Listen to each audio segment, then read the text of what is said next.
Pangulong Rodrigo Duterte muling naghamon na sabayan siya ni Ombudsman Conchito Carpio Morales na mag-resign. Malacanang, kukwestiyonin sa Korte Suprema ang ginawang investigasyon ng Ombudsman sa Pangulo. The subject matter of investigation are acts allegedly committed by this president when he was mayor. So how can you do that?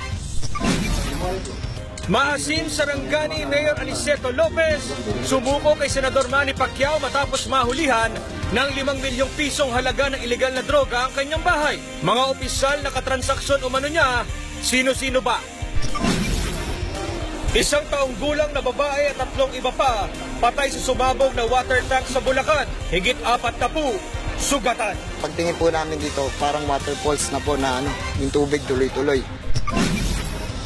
Gunman sa mass shooting sa Las Vegas, posibleng nagplano rin daw ng pag-atake sa Boston at Chicago. Mga kainan sa University Belt sa Maynila, puro bagsak sa sanitary inspection. Pero hirit ng mga parokyano, madumi man, mura naman. Sulit Wala pa naman po nalasong dito. Joey De Leon, humingi na ng tawad kaugnay ng komento niya tungkol sa depresyon. Isang malapit sa kanya, nagalit daw. Ay, mega.